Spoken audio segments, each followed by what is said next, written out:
श्रीमद्भगवद गीता अध्याय 5 श्लोक 22 संबंध। पूर्व श्लोक में भगवान ने विषयों से विरक्त पुरुष को अक्षय सुख की प्राप्ति बताई। अब विषयों से विरक्ति कैसे हो, इसका आगे के श्लोक में विवेचन करते हैं।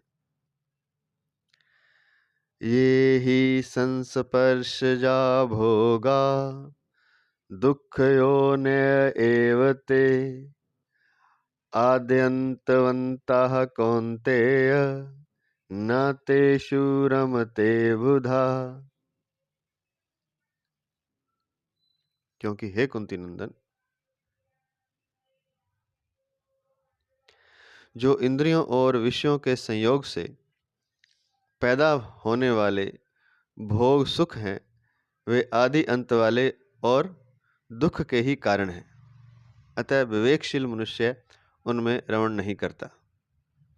व्याख्या करने जा रहे हैं। परम श्रद्धेय, प्रातः स्मरणीय, प्रातः वंदनीय भगवत तत्व प्रेम तत्व प्राप्त महापुरुष महाराज श्री स्वामी राम सुखदास जी महाराज, उनके ग्रंथ साधक संजीवनी से उनके चरणों में दंडवत प्रणाम करते हुए उनके आशीर्वाद से हम ये व्याख्या शुरू करने जा रहे हैं। व्याख्या ये ही संस्पर्शजा भोगा। शब्द, स्पर्श, रूप, रस और गंध, इन विषयों से इंद्रियों का राग पूर्वक संबंध होने पर जो सुख प्रतीत होता है उसे भोग कहते हैं।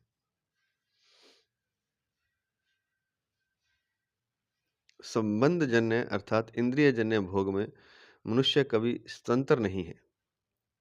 सुख, सुविधा और मान बढ़ाई मिलने पर प्रसन्न होना भोग है। अपनी बुद्धि में जिस सिद्धांत का आदर है, दूसरे व्यक्ति से उसी सिद्धांत की प्रशंसा सुनकर जो प्रसन्नता होती है, सुख होता है, वह भी एक प्रकार का भोग ही है।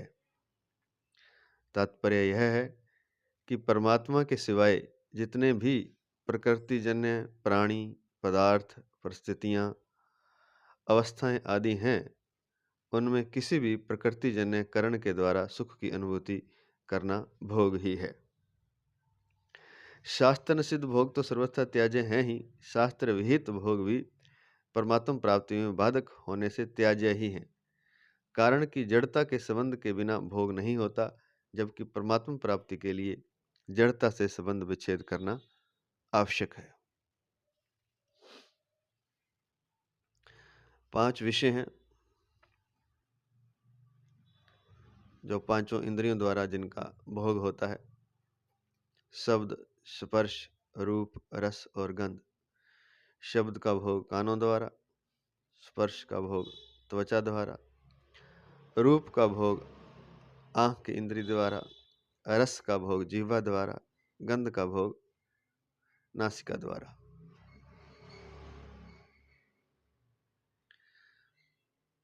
तो इन विषयों से इंद्रियों का राग पूर्वक संबंध होने पर जो सुख प्रतीत होता है, वस्तुतः सुख नहीं है, लेकिन राग पूर्वक रस पैदा कर लिया इंद्रियों ने मन के द्वारा।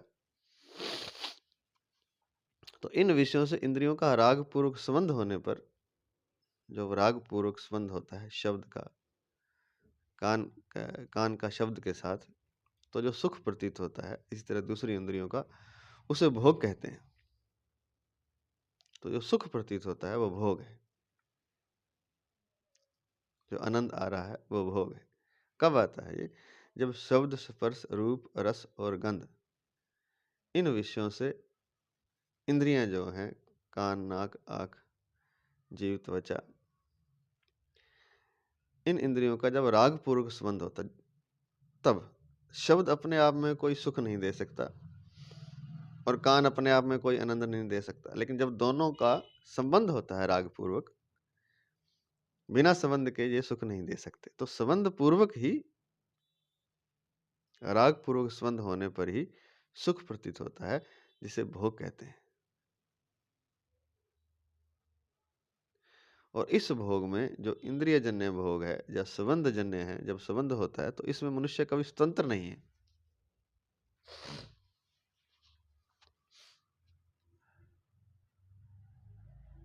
इसमें परतंत्रता रहती है, क्योंकि शब्द, स्पर्श, रूप, रस और गंध ये पर से आप प्राप्त करेंगे दूसरे से, तो दूसरा स्वतंत्र है अपने आप में। तो आपको अगर ये रस लेने हैं, ये भोग करना है, तो दूसरे पर निर्भर रहना पड़ेगा, इसलिए आप स्वतंत्र नहीं हैं, क्योंकि ये दूसरे से चाहिए, पर से चाहिए। यहाँ भी पर है, वहाँ पराधीन हो जाता है, कल ही बताया था, गुलाम हो जाता है। दूसरे किसी वस्तु, व्यक्ति, पदार्थ की आवश्यकता ही ना पड़े तब स्वतंत्र है। तो ये सही है कि संबंधजन्य अर्थात इंद्रिय जन्य भोग में मनुष्य कभी स्वतंत्र नहीं है। सुख, सुविधा और मान बढ़ाई मिलने पर प्रसन्न होना भोग है। अब सुख तो ये शब्द, स्पर्श, रस, रूप, गंध से, और सुविधा मिलती है, शरीर को आराम रहता है, अच्छा मकान है, अच्छी गाड़ी है, चलने की सुविधा है, आने जाने की सुविधा है, सोने की अनेक सुविधाएं हैं, शयन करने की सुविधा है, भोजन की सुविधा। तो सुख, सुविधा और मान बढ़ाई और प्रशंसा आदि मिलने पर प्रसन्न होता है जीव, तो यह भी भोग है। अपनी बुद्धि में जिस सिद्धांत का आदर है, दूसरे व्यक्ति से उसी सिद्धांत की प्रशंसा सुनकर जो प्रसन्नता होती है, सुख होता है, वह भी एक प्रकार का भोग है। अब कोई कांग्रेस पार्टी के सिद्धांत का आदर करता है, तो दूसरा अगर कांग्रेस पार्टी की प्रशंसा करे तो उसे सुनकर सुख होता है। कोई भारतीय जनता पार्टी, बीजेपी के सिद्धांत का आदर करता है, कोई दूसरा उसको प्रशंसा करे बीजेपी की, तो उसको प्रसन्नता होती है। यह भी भोग है। जो आपका सिद्धांत है, कोई दूसरा उस सिद्धांत की प्रशंसा करता है तो एक सुख होता है, यह भी भोग है। तात्पर्य यह है कहने का कि परमात्मा के सिवाय जितने भी प्रकृति जन्य प्राणी, पदार्थ, परिस्थितियां, अवस्थाएं आदि हैं जिनसे सुख की अनुभूति होती है, चाहे वो परिस्थिति हैं, चाहे अवस्थाएं हैं, चाहे पदार्थ हैं, चाहे प्राणी हैं, उनसे किसी भी प्रकृति जन्य करण के द्वारा सुख की अनुभूति करना ही भोग है। और ये जो इंद्रियां हैं, ये प्रकृति जन्य करण ही है, आंख, नाक, जीव, त्वचा आदि, शरीर, इंद्रिय, मन, बुद्धि, तो प्रकृति जन्य करण के द्वारा सुख की अनुभूति करना भोग है। अब भोग की बात आई है, तो जो शास्त्र निषिद्ध है, शास्त्र जिन्हें निषिद्ध करता है, वो भोग तो त्याज्य हैं ही हैं। शास्त्र जिन्हें अनुमोदित करता है, विहित, शास्त्र विहित भोग भी त्याज्य हैं, क्योंकि वे भी परमात्मा प्राप्ति में बाधक होते हैं। कारण यह है कि जड़ता के संबंध के बिना भोग नहीं होता, जबकि परमात्मा प्राप्ति के लिए जड़ता से संबंध विच्छेद करना आवश्यक है। और शब्द, स्पर्श, रस, रूप, गंध एक तरह से जड़ है, इंद्रिय, मन, बुद्धि आदि भी जड़ है।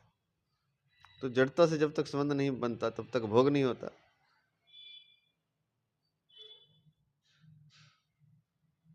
और परमात्मा प्राप्ति जिसे करनी, उसे जड़ता से संबंध विच्छेद करना पड़ेगा। भोग करना है तो संबंध बनाना पड़ता है जड़ता से, प्रकृति जन्य करणों से, प्रकृति से, सत्वरजतम से, इंद्रियों आदि से, शब्द, स्पर्श, रस, रूप, गंध से। अगर संसार का भोग करना तो उनसे संबंध बनाना पड़ता है, और परमात्मा प्राप्ति करनी है तो संबंध विच्छेद करना पड़ता है। इसलिए जो शास्त्र विहित भोग हैं, वो भी परमात्मा प्राप्ति में बाधक होने से त्याग करने योग्य ही हैं, त्याज्य ही हैं। अगला पद है अद्यंतवन्तः। संपूर्ण भोग आने जाने वाले हैं,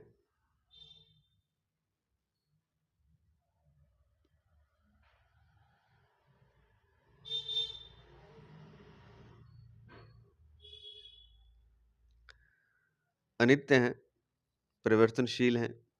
गीता दूसरे अध्याय का 14वां श्लोक। ये कभी एक रूप रह सकते ही नहीं। जितने भी भोग हैं ये सारे आने जाने वाले, अनित्य हैं, परिवर्तनशील हैं, इसलिए इन्हें आद्यंतवन्तः कहा गया, आदि और अंत वाले। ये कभी एक रूप रह सकते ही नहीं। तात्पर्य है कि इन भोगों की स्वयं के साथ किसी भी अंश में एकता नहीं है। हमारे स्वयं के साथ, जीव के साथ इनकी एकता नहीं है। भोग आने जाने वाले हैं और स्वयं सदा रहने वाला है। भोग जड़ है और स्वयं चेतन है। भोग विकारी हैं और स्वयं निर्विकार है। भोग आदि अंत वाले हैं और स्वयं आदि अंत से रहित है। इसलिए स्वयं को भोगों से कभी सुख नहीं मिल सकता। कारण बता दिया कि एक तो ये एक रूप नहीं रहते, एक ये परिवर्तनशील हैं, आने जाने वाले, अनित्य हैं। तो कोई चीज जो बदल रही है, आती है, जाती है, उत्पन्न होती है, समाप्त हो जाती है, उसके साथ संबंध बना करके वो भोग हमेशा कैसे रहेगा, क्योंकि आने जाने वाला है। और जो चेतन है, हम स्वयं, हम जो स्वयं हैं, वह हम हमेशा रहने वाले हैं। तो कारण ये बता दिया कि भोग आने जाने वाले हैं और स्वयं जो हमारी सत्ता है वो सदा रहने वाला है। भोग तो जड़ हैं और स्वयं चेतन है। भोग विकारी हैं और स्वयं निर्विकार है। तो इनका योग बनता ही नहीं, इनसे सुख मिलता ही नहीं। मिलता है तो वो भ्रामक होता है। वो अराग पूर्वक इंद्रियों का जो रस है, उस कारण से, जो इंद्रियों का राग है, उसी कारण से संबंध भोग सुख दिखाई देता है, वस्तुतः है नहीं। क्योंकि भोग विकारी है और स्वयं निर्विकार है। भोग आदि अंत वाले हैं और स्वयं आदि अंत से रहित है। इसलिए स्वयं को भोगों से कभी सुख नहीं मिल सकता। जीव परमात्मा का अंश है। ममे वांशो जीव लोके, गीता 15वें अध्याय का 7वां श्लोक। इसलिए उसे परमात्मा से ही अक्षय सुख मिल सकता है, क्योंकि जीव परमात्मा का अंश है। संसार के जड़ पदार्थों से उसका संबंध बन ही नहीं पाता, कारण बता ही दिया ऊपर। इसलिए उसे परमात्मा से ही अक्षय सुख मिल सकता है। स ब्रह्म योग युक्तात्मा सुखम क्षेम अश्नुते।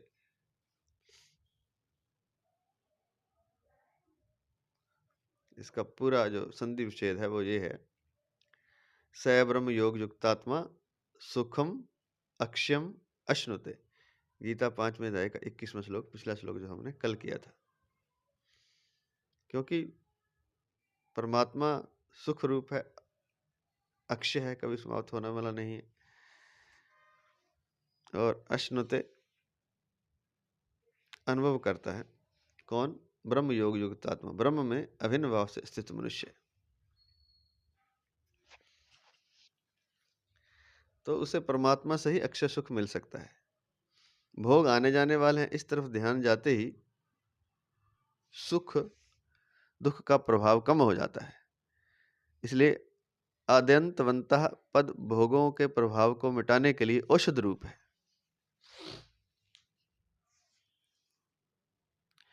अगर आपको ये दृढ़ हो जाए ये बात भी कि भोग आने जाने वाले हैं, तो सुख दुख का प्रभाव कम हो जाएगा। क्योंकि आपको पता है ना सुख रहेगा ना दुख रहेगा, तो उनका प्रभाव कम हो जाता। इसलिए जो आद्यंतवंत पद है वो भोगों के प्रभाव को मिटाने के लिए एक औषधि है। उसका प्रभाव ही मिट जाएगा जब आपका ध्यान हट जाएगा ये जानकर कि ये आने जाने वाले हैं भोग सुख, और आपका ध्यान परमात्मा की तरफ हो जाएगा। तो इस औषधि से आद्यंतवंत से भोगों का प्रभाव मिट जाएगा, भोगों का प्रभाव मिट जाएगा। दुख योनय एवते, जितने भी संबंध जन्य सुख हैं वे सब दुखों के उत्पत्ति स्थान है। हम कितने भ्रम में जीते हैं, और यहाँ क्या लिखा हुआ है? जितने भी संबंध जन्य सुख हैं, जैसे बताया अभी कि शब्द से कान का संबंध होगा तो सुख मिलेगा, कोई गीत संगीत चलेगा, शब्द गूंजेगा, कान का संबंध उससे होगा तो सुख मिलेगा। रूप से, सौंदर्य से, आंख का संबंध होगा जब, तब सुख मिलेगा। आंख रहती रहे भले आपके सामने, आपके साथ, आंख है ही हर हर जीव को मिली हुई है, लेकिन आँख अकेली आनंद नहीं दे सकती जब तक उसके आगे कोई सौंदर्य नहीं आता। तो सौंदर्य और आँख का संबंध होगा तभी, और सौंदर्य अकेला आनंद नहीं देता।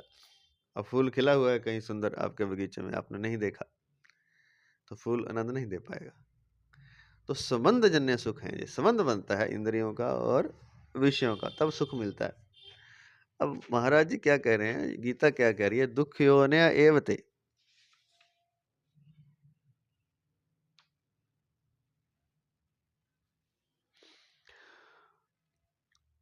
दुख के ही कारण है। क्या दुख के कारण है? जो जितने भी संबंध जन्य सुख हैं वे सब दुख के उत्पत्ति स्थान हैं। यहां से दुख पैदा होता है ना, वो वहीं से पैदा होता है जहां से आप सुख ले रहे हैं। जहां भी आप सुख ले रहे हैं वहीं से दुख पैदा होता है, वो उत्पत्ति स्थान है दुख का।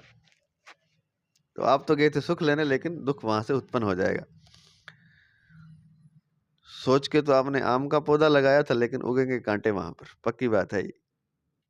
क्योंकि जितने भी संबंध जन्य सुख हैं, जब इंद्रियों का विषय से संबंध होता है, तो वो संबंध जहां से होता है और जहां सुख की प्राप्ति आपको लगती है होगी, वो संबंध ही जो है इंद्रियों और विषयों का, वो सब दुख के उत्पत्ति स्थान है। जितने भी संबंध जन्य सुख हैं वे सब दुख के उत्पत्ति स्थान हैं। और जो विवेकशील मनुष्य होगा वो तो इसको छोड़ सकता है। जो विवेकशील नहीं है वो सोचता है कि नहीं, ये तो ऐसे ही लिखा है। सुख आता है, संबंध जन्य सुख दुख से ही उत्पन्न होता है और दुख में ही परिणित होता है। ये बहुत ही अच्छी बात लिखी है। एक और,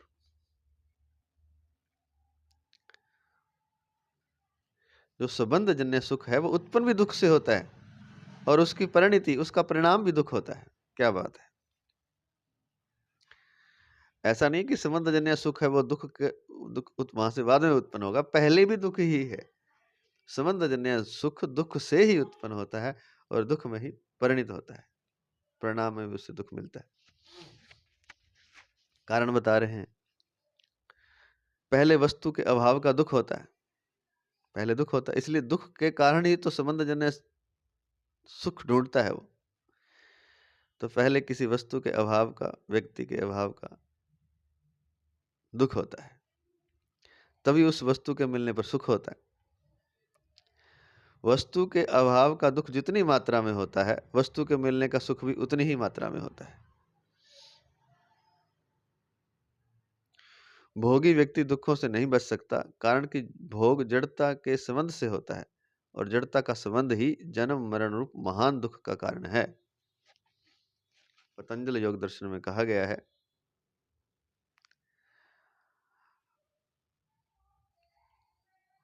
परिणाम ताप संस्कार दुह, परिणाम ताप संस्कार दुखैर गुण वृत्ति विरोधाच दुखमेव सर्वम विवेकिनः। 2:15 में पतंजलि योग दर्शन में लिखा है। अर्थात परिणाम दुख, ताप दुख और संस्कार दुख, ऐसे 3 प्रकार के दुख सब में विद्यमान रहने के कारण तथा तीनों गुणों की वृत्तियों में परस्पर विरोध होने के कारण विवेकी पुरुष के लिए सब के सब भोग दुख रूप ही हैं।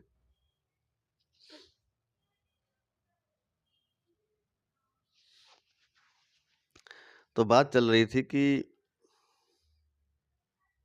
संबंध जन्य सुख दुख से उत्पन्न होता है और उसका परिणाम भी दुख होता है, क्योंकि वस्तु के अभाव का पहले दुख होता है, तो जब वस्तु मिलती जितना दुख होता है उतना सुख हो जाता है, और फिर वहां से फिर दुख पैदा होता है।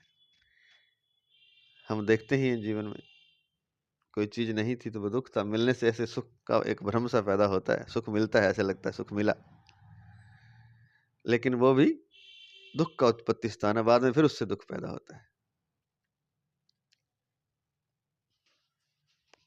किसी की शादी नहीं हो रही थी, अभाव का दुख था, फिर शादी होगी तो वो जो अभाव का दुख था उस कारण थोड़ा सुख मिला।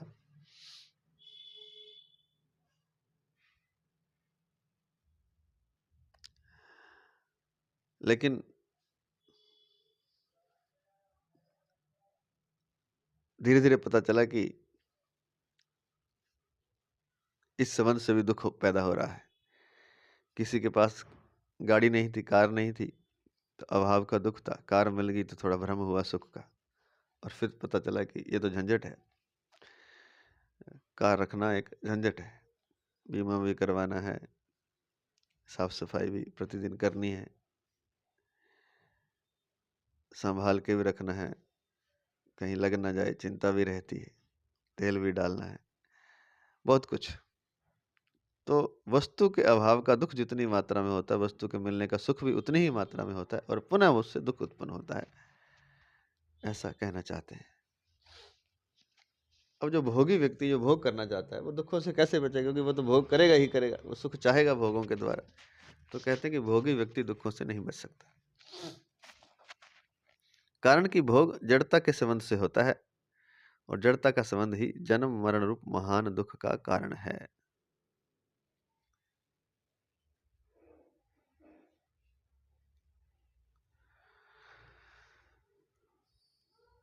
जड़ता से जो संबंध हम बना लेते हैं, विषयों से, आदि से, वस्तु व्यक्ति पदार्थों से, ये महान दुख का कारण है, जन्म मरण रूप महान दुख का कारण है। पतंजलि योग दर्शन में भी कहा गया है कि परिणाम ताप संस्कार दुखैर गुण वृत्ति विरोधाच दुखमेव सर्वम विवेकिनः 2:15 में, कि परिणाम दुख, ताप दुख और संस्कार दुख, ऐसे 3 प्रकार के दुख सब में विद्यमान हो रहने के कारण तथा तीनों गुणों की वृत्तियों में परस्पर विरोध होने के कारण विवेकी पुरुष के लिए सबके सब भोग दुख रूप ही हैं।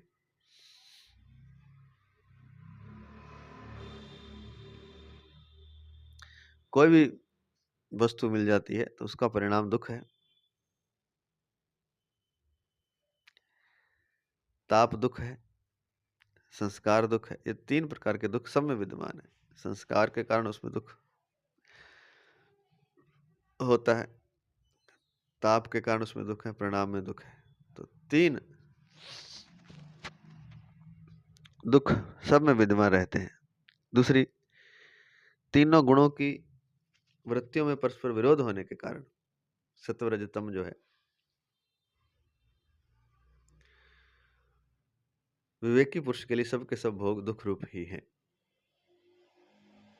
तीनों गुणों की वृत्तियों में भी परस्पर विरोध है, इसलिए सुख मिल नहीं पाता। इसलिए विवेकी पुरुष के लिए सबके सब भोग दुख रूप ही हैं। संपूर्ण विषय भोग आरंभ में सुख रूप प्रतीत होने पर भी परिणाम में दुख ही देने वाले हैं। गीता 18वें अध्याय का 38वां श्लोक।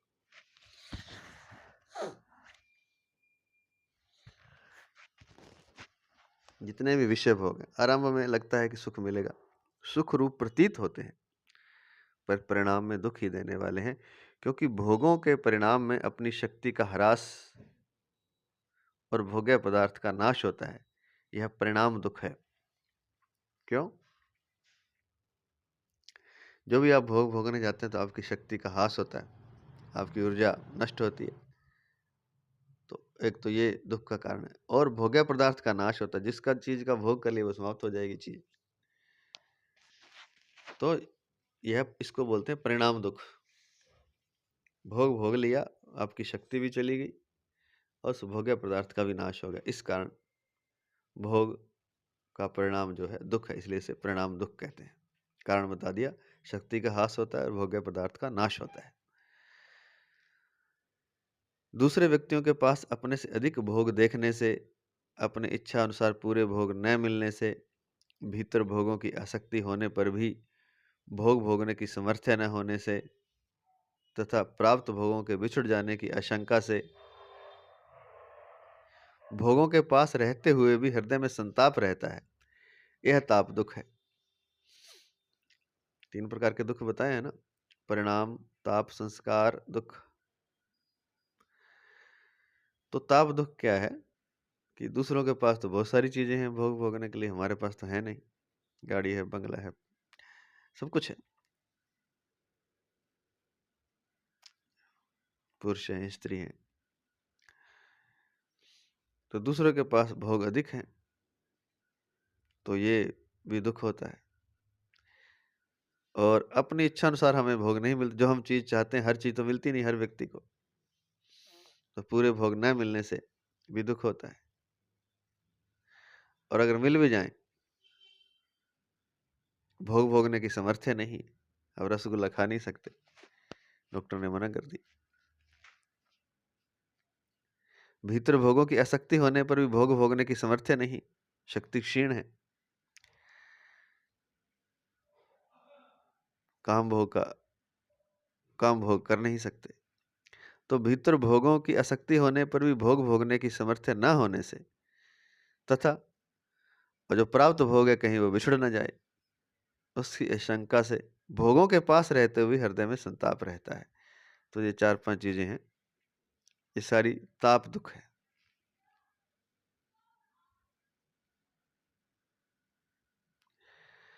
किसी कारणवश भोगों का वियोग हो जाने से मनुष्य उन भोगों को याद कर करके दुखी होता है, यह संस्कार दुख है। किसी कारण से कोई व्यक्ति वस्तु आपसे बिछुड़ गई, जिसका भोग का सुख आप प्राप्त करते थे, कि भोगों का वियोग हो जाने से मनुष्य उन भोगों को याद कर करके दुखी होता है, यह संस्कार दुख है। तो 3 तरह के दुख भोग में पहले से ही होते हैं, परिणाम दुख, ताप दुख और संस्कार दुख। भोगों में रुचि होने के कारण मन उन भोगों को भोगना चाहता है, परंतु विवेक के कारण बुद्धि उन्हें भोगने से रोकती है। ऐसे ही सत्संग करते समय तामसी वृत्ति के कारण नींद आने लगती है और नींद का सुख मनुष्य को अपनी ओर खींचता है, परंतु सात्विक वृत्ति के कारण उसे विचार आता है कि अभी सत्संग कर लें, क्योंकि यह मौका बार बार नहीं मिलेगा। यह गुण वृत्ति विरोध है, जिससे साधकों को बहुत दुख होता है। अब ये इस सूत्र में बताया है ना कि परिणाम ताप संस्कार दुखैर गुण वृत्ति विरोधाच दुखमेव सर्व विवेकना। तो एक तो ये 3 दुख जो बताए, परिणाम ताप और संस्कार दुख, इसके अलावा गुण वृत्ति विरोध है कि आप सत्संग सुनने गए तो नींद आने लगी। नींद मनुष्य को अपनी ओर खींच रही है, और जो भीतर की सात्विक वृत्ति है, नींद तामसी वृत्ति के कारण आ रही है और सात्विक वृत्ति सत्संग करना चाहती है कि मौका बार बार नहीं मिलेगा। अब ये दुख हो गया, साधक के लिए नींद आ रही है और सत्संग भी नहीं सुन पा रहा। तो सात्विक वृत्ति सत्संग सुनना चाहती है, तामसिक वृत्ति नींद लेना चाहती है।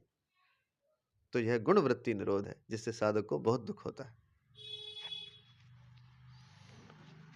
आप साधना करने बैठे, ध्यान करने बैठे, जप करने बैठे, नींद आने लगी तामसी वृत्ति के कारण, सात्विक वृत्ति जप करना चाहती है, बड़ा दुख है। यह गुण वृत्ति विरोध का दुख है, अर्थात गुणों की वृत्ति में परस्पर विरोध के कारण दुख हो रहा है। मन भोगों को भोगना चाहता है, पर बुद्धि कहती नहीं नहीं, ये तो ठीक नहीं है, गलत है। अब ये गुण वृत्ति विरोध हो गया तो दुख हुआ। भोगों को प्राप्त करना अपने वश की बात नहीं है, क्योंकि इसमें प्रारब्ध की प्रधानता और अपनी परतंत्रता है।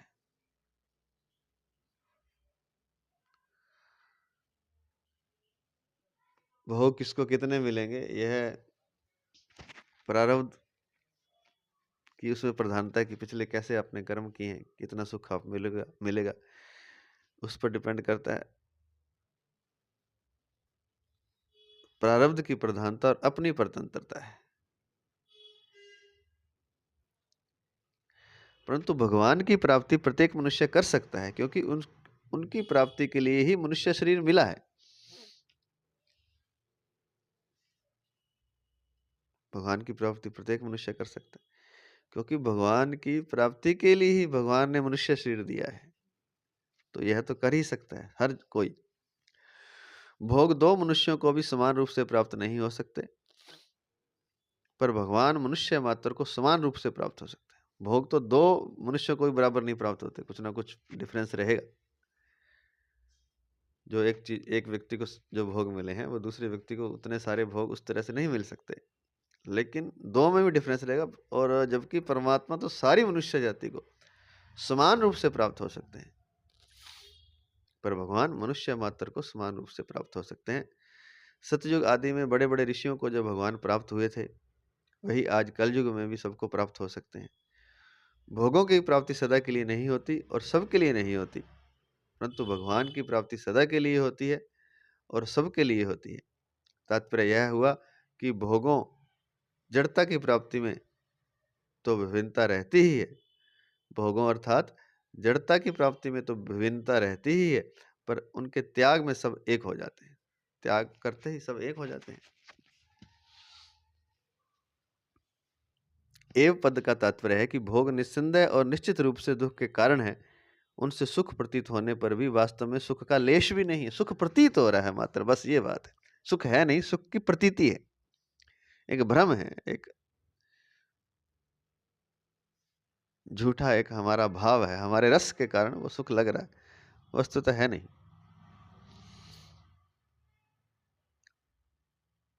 तो एव पद का तात्पर्य है कि भोग निस्संदेह और निश्चित रूप से, निस्संदेह इसमें कोई शंका नहीं है कि भोग से दुख मिलेगा, और निश्चित मिलेगा, पक्का, शंका भी नहीं है, और ये भी नहीं कि मिलेगा कि नहीं मिलेगा।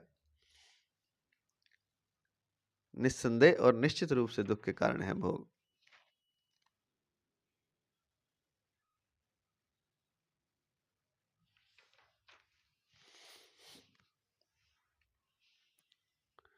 उनमें सुख प्रतीत होने पर भी वास्तव में सुख का लेश भी नहीं है। भोगों में लेश भी नहीं है सुख का, प्रतीत होता है बस।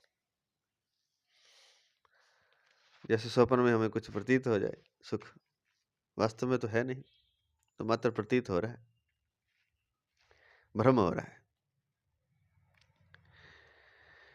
न तेषु रमते बुधा, साधारण मनुष्य को जिन भोगों में सुख प्रतीत होता है, उन भोगों को विवेकशील मनुष्य दुख रूप ही समझता है, इसलिए वह उन भोगों में रमण नहीं करता, उनके अधीन नहीं होता। न तेषु रमते, तो जो भोग हैं,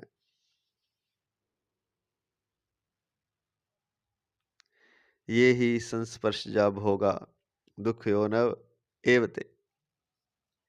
इंद्रियों और विषयों के संयोग से पैदा होने वाले जो भोग हैं, जो सुख हैं, आद्यंतवंता, वे आदि अंत वाले हैं। हे कौन्ते, हे अर्जुन, हे कुंती नंदन, न तेषु रमते बुधा, बुधा अर्थात विवेकशील मनुष्य उसमें रमण नहीं करते।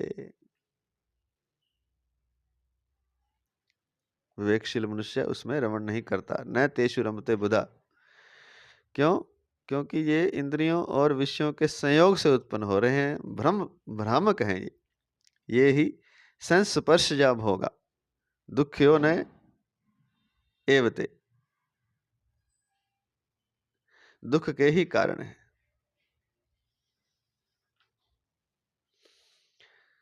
तो साधारण मनुष्य को जिन भोगों में सुख प्रतीत होता है, उन भोगों को विवेकशील मनुष्य दुख रूप ही समझता है, इसलिए वह उन भोगों में रमण नहीं करता, उनके अधीन नहीं होता।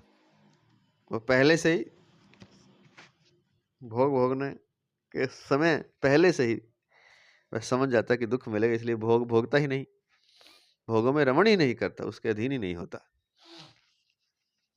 विवेकी मनुष्य को इस बात का ज्ञान रहता है कि संसार के समस्त दुख, संताप, पाप, नरक आदि संयोग जन्य सुख की इच्छा पर ही आधारित हैं। बड़ा बारीकी से समझा रहे हैं महाराज जी, समझ में आ जाए ये बात तो बहुत बड़ी बात है। समझ जाना ही इस बात का बड़ी अपने आप में एक उपलब्धि है।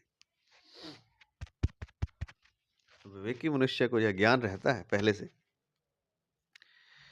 कि संसार के जो समस्त दुख हैं, जितने भी दुख हैं, जितने भी संताप हैं, चाहे वो शारीरिक दुख है, चाहे कुछ भी दुख है, पाप है, जितने भी नरक हैं, आदि संयोग जन्य सुख की इच्छा पर ही आधारित है। ये संयोग जन्य सुख की इच्छा हो जाती तभी ये पैदा हो जाते हैं बस।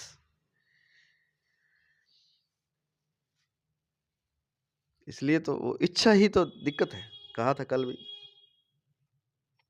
परसों के श्लोक में था, कामना ही समस्या है। कामना क्या होती है? वही कामना है संयोग जन्य सुख की इच्छा, इंद्रियों का विषयों से संयोग। अपने इस ज्ञान को महत्व देने से ही वह बुद्धिमान है, परंतु जिसने यह ज्ञान लिया है परंतु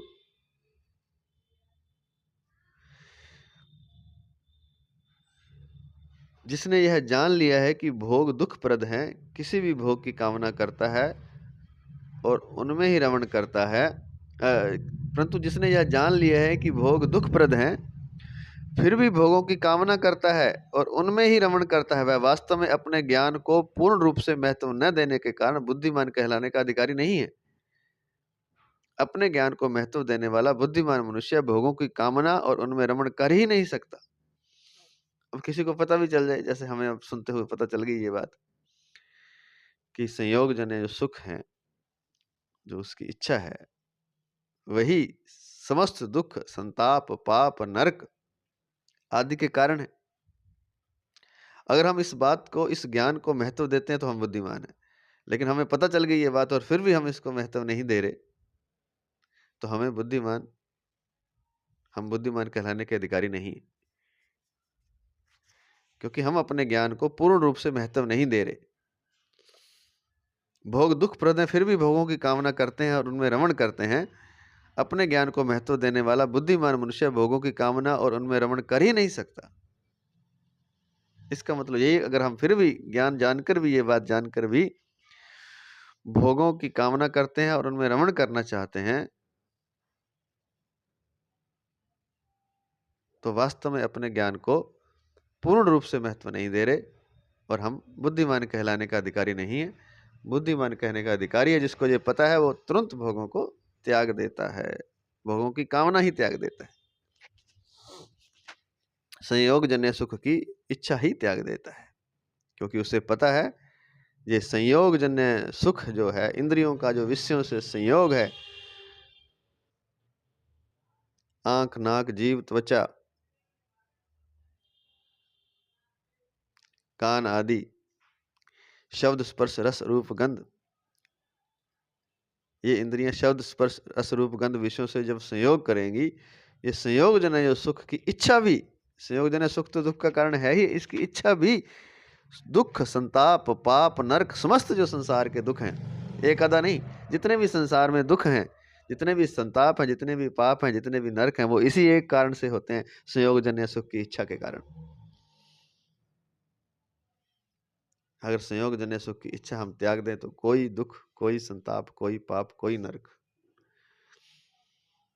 हमें भोगना नहीं पड़ेगा। लेकिन मनुष्य इतना मूढ़ है कि बार बार इन संयोग जन्य सुख की इच्छा करता है, इन भोगों में पड़ता है, इन भोगों को भोगता है और फिर अपने लिए दुख, संताप, पाप, नरक आदि का इंतजाम करता है, स्वयं ही करता है।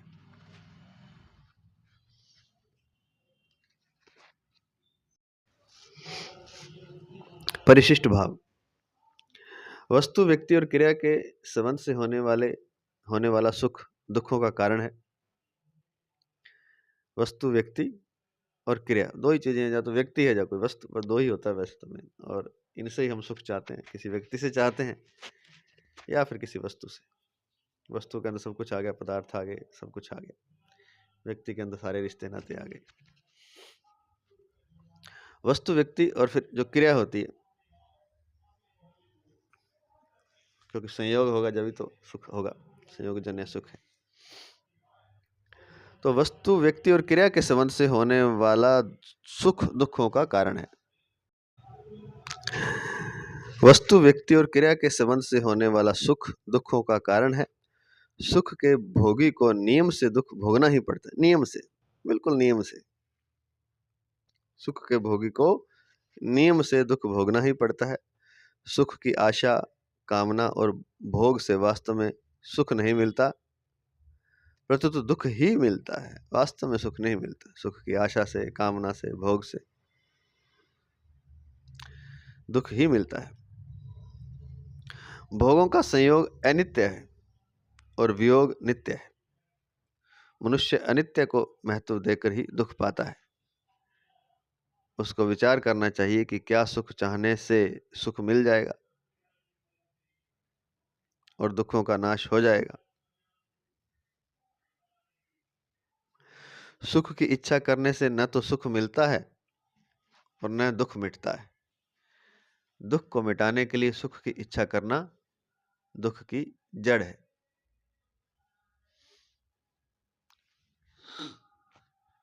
दुख को मिटाने के लिए हम सुख की इच्छा करते हैं और दुख पैदा हो जाता है, क्योंकि वही दुख की जड़ है।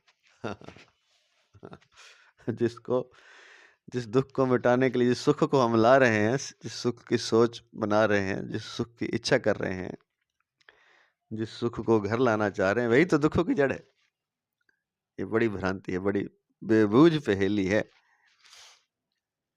ये समझ में नहीं आती, किसी को आ जाए तो वह मुक्त हो जाए।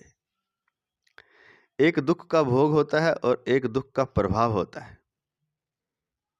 जब मनुष्य दुख का भोग करता है तब उसमें सुख की इच्छा उत्पन्न होती है, और जब उस पर दुख का प्रभाव होता है तब सुख की इच्छा मिट जाती है, उससे अरुचि हो जाती है। दुख के भोग से मनुष्य दुखी होता है और दुख के प्रभाव से वह दुख से ऊंचा उठता है। दुख के प्रभाव से वह दुख में तल्लीन न होकर उसके कारण पर विचार करता है कि मेरे को दुख क्यों हुआ। विचार करने पर उसको पता लगता है कि सुखासक्ति के सिवाय दुख का और कोई कारण है नहीं, था नहीं, होगा नहीं और हो सकता नहीं, हो सकता ही नहीं। परिस्थिति भी दुख का कारण नहीं है, क्योंकि वह बेचारी एक क्षण भी टिकती नहीं है। कोई प्राणी भी दुख का कारण नहीं है, क्योंकि वह हमारे पुराने पापों का नाश करता है और आगे विकास करता है। संसार भी दुख का कारण नहीं है, क्योंकि जो भी परिवर्तन होता है वह हमें दुख देने के लिए नहीं होता, प्रत्युत हमारे विकास के लिए होता है। अगर परिवर्तन ना हो तो विकास कैसे होगा? परिवर्तन के बिना बीज का वृक्ष कैसे बनेगा? रजवीर्य का शरीर कैसे बनेगा? बालक से जवान कैसे बनेगा परिवर्तन ना हो तो? मूर्ख से विद्वान कैसे बनेगा? रोगी से निरोग कैसे बनेगा परिवर्तन ना हो तो? तात्पर्य है कि स्वाभाविक परिवर्तन विकास करने वाला है। संसार में परिवर्तन ही सार है। परिवर्तन के बिना संसार एक अचल स्थिर चित्र की तरह ही होता। अतः परिवर्तन दोषी नहीं है, प्रत्युत उसमें सुख बुद्धि रखना दोषी है। भगवान भी दुख के कारण नहीं है, क्योंकि वे आनंद घन हैं, उनके यहाँ तो दुख है ही नहीं। क्या बात है।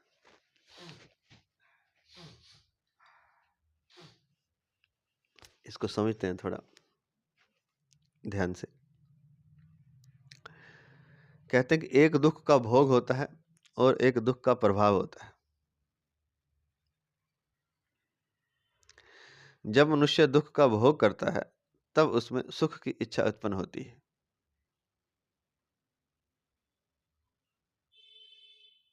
तो दुख है जीवन में, उसका भोग हो रहा है, मतलब दुख को वो भोग रहा है उस समय, तब वो सोचता है कि सुख आ जाए, सुख की इच्छा उत्पन्न होती है। और जब उस पर दुख का प्रभाव होता है, दुख तो भोग लिया लेकिन उसका प्रभाव उस पर है, तो प्रभाव के कारण सुख की इच्छा मिट जाती है, उससे अरुचि हो जाती है। क्योंकि जब भोग रहा था तब तो भोग लिया, तब तो पता नहीं चला। सुख भोग, दुख को भोग लिया, जब भोग रहा था तब उसमें सुख की इच्छा उत्पन्न होती है। जब दुख का भोग करता है तब उसमें सुख की इच्छा उत्पन्न होती है भोग के समय।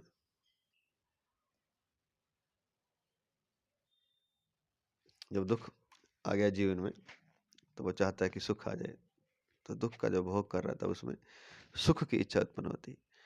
और जब दुख भोग करके समाप्त हो जाता है, उसका प्रभाव जब रह जाता है दुख का, तब उसकी सुख की इच्छा मिट जाती है, क्योंकि उसकी अरुचि हो जाती है। क्योंकि उसको पता है कि ये इस भोग के कारण, इस दुख के भोग के कारण, इस दुख के प्रभाव के कारण मैं कितना दुखी हुआ, तब उसकी अरुचि हो जाती है। दुख के भोग से मनुष्य दुखी होता है और दुख के प्रभाव से वह दुख से ऊंचा उठता है।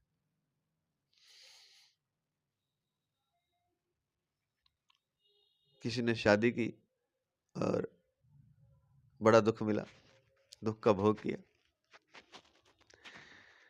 और फिर उस शादी के दुख का प्रभाव ऐसा उसके ऊपर छाया कि उसने शादी करने की जो सुख की इच्छा थी दोबारा वही मिट गई, उसके अरुचि हो गई। ये तब होता है जब दुख का प्रभाव ज्यादा हो जाए या दुख का प्रभाव गहन हो जाए, तब सुख की इच्छा मिट जाती है, उससे अरुचि हो जाती है। अब कहते हैं कि दुख के भोगने से मनुष्य दुखी होता है दुख के भोग से, और दुख के प्रभाव से वह दुख से ऊंचा उठता है। अगर वह दुख के प्रभाव को अच्छी तरह जान ले तो वह फिर उससे ऊंचा उठ जाता है। तब उसे पता चल जाता है कि इस चीज से मुझे दुख मिला था, ये मैंने दोबारा नहीं करनी। दुख के प्रभाव से वह दुख से ऊंचा उठता है। दुख के प्रभाव से वह दुख में तल्लीन न होकर उसके कारण पर विचार करता है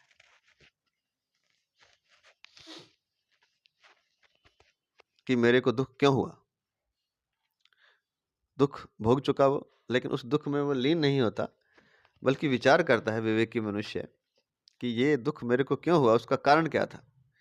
विचार करने पर उसको पता चलता है कि सुखासक्ति के सिवाय दुख का और कोई कारण है नहीं, था नहीं, होगा नहीं और हो सकता ही नहीं। जब वो विचार करता तब उसे पता चलता कि कारण तो कुछ और नहीं, और यही था कि सुख लेने गया था, बस यही कारण था। सुख आसक्ति थी, सुख की भोग की इच्छा थी। सुख आसक्ति ही दुख का कारण थी, यह पता चलता है, क्योंकि इसके अलावा कोई कारण है नहीं, था नहीं, होगा नहीं, हो सकता ही नहीं। एकमात्र कारण है कि आप सुख लेने गए थे, आप सुख भोगने गए थे तो दुखों की पांड उठा लाए। तो जब विचार करेगा तो पता चलेगा कि सुख आसक्ति के सिवाय दुख का कोई कारण है ही नहीं, था नहीं, होगा नहीं, हो सकता नहीं। परिस्थिति भी दुख का कारण नहीं है, क्योंकि वह बेचारी एक क्षण भी टिकती नहीं। अब कोई कई परिस्थितियां ऐसी थी, अरे भैया परिस्थिति तो आएगी चली जाएगी, परिस्थिति हमेशा थोड़ी रहती है, परिस्थिति तो एक क्षण भी नहीं टिकती।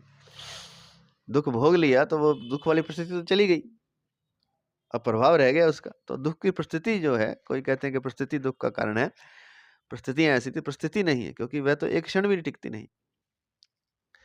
फिर वो कोई कहते हैं कोई प्राणी उसके कारण मुझे दुख मिला, तो कोई प्राणी भी दुख का कारण नहीं है, क्योंकि वह हमारे पुराने पापों का नाश करता है। हमने पाप किए हुए थे, उसका नाश करने के लिए वो प्राणी आया था, दुख देकर हमें चला गया। तो कोई प्राणी भी दुख का कारण नहीं, क्योंकि वह पुराने हमारे पापों का नाश करता है और आगे विकास करता है। हमें वो पुराने पापों को समाप्त करके चला गया, अब आगे हमें विकास के लिए छोड़ दिया है, हमारा और विकास कर दिया है। क्योंकि पापों को तो नाश कर दिया तो हमारा विकास हो गया, हमने कुछ सीखा। तो कोई प्राणी भी दुख का कारण नहीं है। फिर कहते हैं कुछ लोग कि संसार दुख का कारण है। संसार भी दुख का कारण नहीं है, क्योंकि जो भी परिवर्तन होता है वह हमें दुख देने के लिए नहीं होता, प्रत्युत हमारे विकास के लिए होता है। अब संसार का तो नाम ही परिवर्तन है, परिवर्तन का नाम ही, संसार का मतलब होता है चक्कर, आरे वाला चक्कर, जिसका चक्कर घूमता रहता है, तो उसका तो नाम ही परिवर्तन है, चक्कर है वो तो। संसार मतलब चक्कर, मतलब परिवर्तन। तो संसार का तो स्वभाव ही है बदलना, तो संसार भी दुख का कारण नहीं, क्योंकि जो भी परिवर्तन होता है वह हमें दुख देने के लिए नहीं होता, प्रत्युत हमारा विकास हो, हम जिस जगह अटके हुए हैं उससे आगे चलें, क्योंकि परिवर्तन निरंतर हो रहा है। अगर परिवर्तन ना हो तो विकास कैसे होगा। तो संसार भी दुख का कारण नहीं है। परिवर्तन के बिना बीज का वृक्ष कैसे बनेगा। हम चाहें कि जो चीज जैसी वैसी रहे तो फिर संसार चल ही नहीं सकता, क्योंकि संसार नाम ही परिवर्तन का है। बीज से वृक्ष नहीं बनेगा, रज वीर्य से शरीर नहीं बनेगा, बालक से जवान नहीं होगा, मूर्ख से विद्वान नहीं होगा, रोगी से निरोग नहीं होगा। तात्पर्य यह है कि स्वाभाविक परिवर्तन विकास करने वाला है। जो संसार में जो स्वाभाविक परिवर्तन होता है, क्योंकि परिवर्तन ही संसार है, तो जो स्वाभाविक परिवर्तन है वह विकास करने वाला है। संसार में परिवर्तन ही सार है। अगर संसार में कोई सार चीज है तो यही है कि परिवर्तन होता है, और परिवर्तन से ही बीज से वृक्ष बनता है, रजवीर्य से शरीर बनता है, बालक से जवान होता है, दुख से हम सुख में जाते हैं, सुख से दुख में जाते हैं। बदल जाता है ना, परिस्थिति बदल जाती है, मतलब आगे बढ़ जाता है, विकास हो जाता है, मूर्ख से विद्वान हो जाता है, रोगी से निरोग हो जाता है। तात्पर्य है कि स्वाभाविक परिवर्तन विकास होता है, विकास करने वाला है। संसार में परिवर्तन ही सार है। परिवर्तन के बिना संसार एक अचल स्थिर चित्र की तरह ही होता। अगर परिवर्तन ना होता तो संसार वैसे का वैसा, जो बेल आपके घर में फूलों वाली लगी है वैसी की वैसी रहे। आकाश में कोई बादल एक आगे स्थिर हो गया मतलब वहीं वो स्थिर ही रहे, तो एक चित्र बन जाता। चित्र में क्या मजा, एक जड़ता हो जाती, एक चित्र हो जाता। परिवर्तन के बिना संसार एक अचल, ना चलने वाला स्थिर चित्र की तरह ही होता। अतः परिवर्तन दोषी नहीं है, प्रत्युत उसमें सुख बुद्धि करना दोषी है। सुख बुद्धि करना ही दोष है। हम सुख बुद्धि, हम सुख चाहते हैं, हम चाहते हैं कि ऐसा ऐसा ही रहे हमेशा। ये हमारी जो चाह है यही दुख है, जो हमारी सुख बुद्धि है वही दुख है। क्योंकि संसार तो प्रतिक्षण परिवर्तन हो रहा है। संसार में, संसार नाम ही परिवर्तन का है। अतः परिवर्तन दोष नहीं है, क्योंकि वो तो चल ही रहा है, संसार है ही परिवर्तन। लेकिन हमने उसमें सुख बुद्धि कर ली थी, हमने जान लिया था ये चीज़ें ऐसे ऐसे स्थिर रहेंगी, ये रिश्ता, ये नाते, ये धन, ये पद, ये सब स्थिर रहेगा, ये प्रेम स्थिर रहेगा। ये स्थिर रह नहीं सकता, हमने उसके स्थिरता की सुख बुद्धि कर ली थी। तो संसार दुख का कारण, संसार का परिवर्तन दोषी नहीं है, परंतु उसमें सुख बुद्धि करना दोष है। भगवान भी दुख के कारण नहीं है, क्योंकि वे अनंत घन। अब भगवान भी दुख नहीं देते, क्योंकि भगवान तो है ही अनंत घन, सच्चिदानंद घन परमात्मा, आनंद घन, आनंद के घनीभूत रूप है वो तो, क्योंकि उनके यहाँ दुख है ही नहीं, दुख ही नहीं है वहां तो भगवान भी दुख के कारण नहीं, क्योंकि वे अनंत घन है, उनके यहाँ दुख है ही नहीं। तो फिर दुख का कारण क्या है? वही है दुख का कारण कि आप उससे सुख चाहते हैं। आपने सुख बुद्धि की, परिवर्तनशील संसार से, उत्पत्ति विनाश होने वाले संसार से, जो प्रतिक्षण बदल रहा है, उससे आप सुख चाहते हैं। वो हो नहीं सकता। जड़ जड़ वस्तुओं से शब्द स्पर्श रस रूप से सुख चाहते हैं, वो हो नहीं सकता, क्योंकि वो संयोग जन्य है। संयोग समाप्त होते ही वो सुख समाप्त हो जाएगा, और वो संयोग जन्य सुख है, वो भी भ्रम है, वो भी वास्तव में है नहीं, प्रतीत हो रहा है। तो सुख मिलेगा कैसे? तो ये सुख जन्य जो प्रवृत्ति है हमारी, सुख बुद्धि जो है, वही दोषी है, और कोई दोष नहीं है दुख का। ना कोई व्यक्ति दुख देता, ना कोई प्राणी, ना कोई परिस्थिति।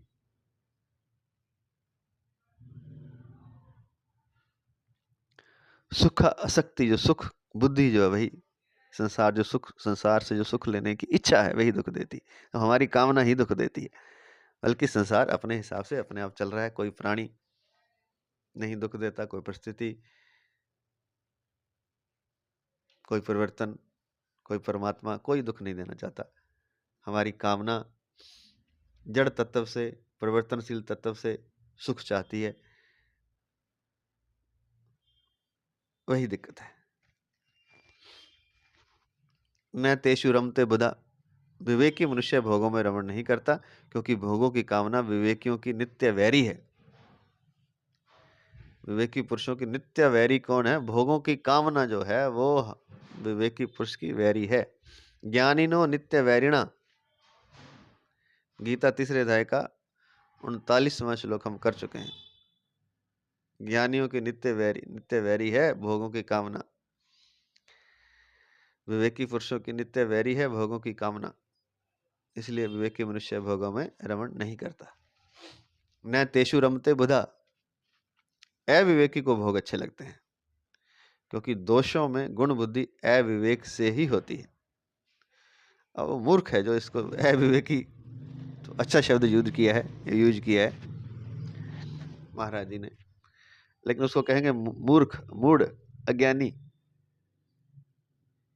निरा मूर्ख। कौन है निरा मूर्ख? कौन है अविवेकी? जिसको भोग अच्छे लगते हैं। क्यों? क्यों मूर्ख है वो? क्योंकि वो दोष में, दुख में गुण देख रहा है। इतना नालायक है, इतना मूर्ख है। क्योंकि दोषों में गुण बुद्धि अविवेक से ही होती है। सभी लोग दोष जनित होते हैं। सभी लोग नहीं, सभी भोग दोष जनित होते हैं। अंतःकरण में कोई दोष ना हो तो कोई भोग नहीं होता। सभी भोग दोष से ही पैदा होते हैं, दोष जनित होते हैं। अंतःकरण में कोई दोष ना हो तो कोई भोग नहीं हो। अंतःकरण में कुछ दोष है, कुछ अभाव है, कुछ कमी है, उसी कारण वो भोग भोगना चाहता है। भोग नहीं तो अंतःकरण में कोई दोष ना हो तो कोई भोग नहीं होता। दोष विवेकी को ही दिखता है, और वो दिखेगा किसको? जो विवेकी है। इसलिए वह भोगों में रमण नहीं करता, अर्थात उनसे सुख नहीं लेता, क्योंकि उसे पता है जैसे ही सुख लेने जाएगा, जब सुख की इच्छा भी कर ली, बस फंस जाएगा। चूहे ने अगर इच्छा भी कर ली पिंजरे के भीतर जो लगी हुई रोटी है उसको खाने की, तो फिर वो जाएगा, और जैसे ही सुख को हाथ लगाएगा, रोटी को मुंह लगाया नहीं, और फटाक से पिंजरा बंद हो जाएगा, दुख में पड़ जाएगा। ऐसे ही हम पड़ जाते हैं। दोष विवेकी को ही दिखता है, इसलिए वह भोगों में रमण नहीं करता, अर्थात उनसे सुख नहीं लेता।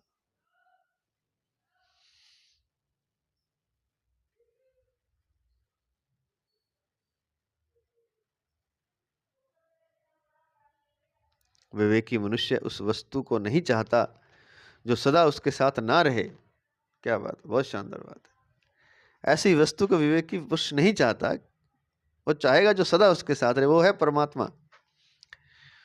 विवेकी मनुष्य उस वस्तु को नहीं चाहता जो सदा उसके साथ ना रहे। अपने विवेक से वह इस सत्य को स्वीकार कर लेता है कि मिली हुई कोई भी वस्तु, व्यक्ति, योग्यता और सामर्थ्य मेरी नहीं है, मेरे लिए भी नहीं है। अपने विवेक से इस सत्य को स्वीकार कर लेता है कि मिली हुई कोई भी वस्तु, व्यक्ति, योग्यता और सामर्थ्य मेरी नहीं है, मेरे लिए भी नहीं है। इतना ही नहीं, अनंत सृष्टि में कोई भी वस्तु ऐसी नहीं है जो मेरी हो, जो मेरे लिए हो। प्यारी से प्यारी वस्तु भी सदा के लिए मेरी नहीं है, सदा मेरे साथ रहने वाली नहीं है। इसलिए विवेकी मनुष्य यह निश्चय कर लेता है कि जो वस्तु और व्यक्ति सदा मेरे साथ रहने वाले नहीं है, उनके बिना मैं सदा के लिए प्रसन्नता से रह सकता हूं। क्यों नहीं रह सकता? रह सकता हूं, वह निश्चय कर लेता है।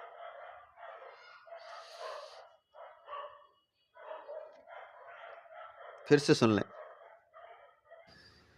हम क्या करते हैं? हम इतने अविवेकी हैं, इतने मूर्ख हैं, इतने मूढ़ हैं, ये शब्द यहाँ यूज नहीं किए हुए, लेकिन हम करना चाहते हैं कि हमें कुछ मिल जाता है, कोई वस्तु, कोई व्यक्ति, कोई हमें योग्यता, हम प्रोफेसर बन गए, हम आईएएस बन गए,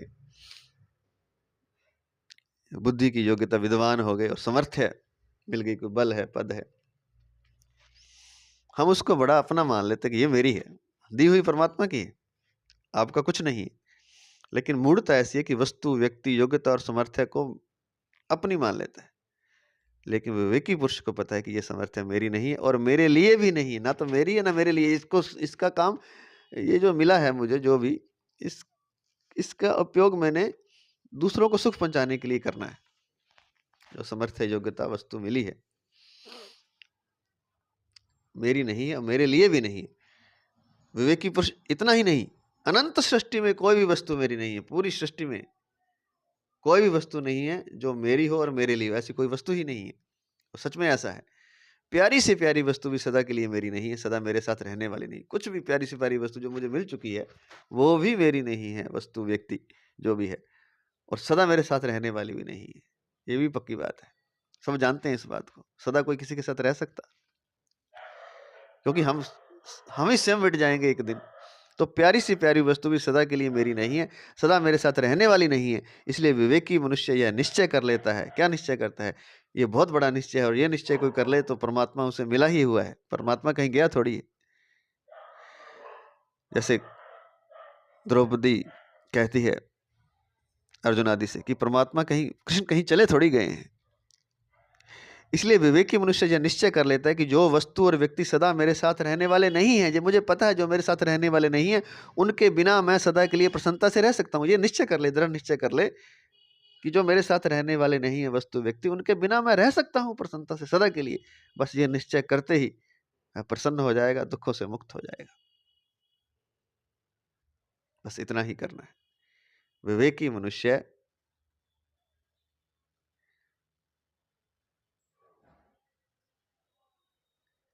भोगों में रमण नहीं करता, अर्थात उनसे सुख नहीं लेता। न तेषु रमते बुधा, और एक निश्चय कर लेता है कि जो वस्तु और व्यक्ति सदा मेरे साथ रहने वाली नहीं है, उसको मैं पहले से त्याग दूँ, उनके बिना मैं सदा के लिए प्रसन्नता से रह सकता हूँ। अपने मन से त्याग दूँ तो काम हो जाएगा। आज इतना ही। जय श्री कृष्ण, जय श्री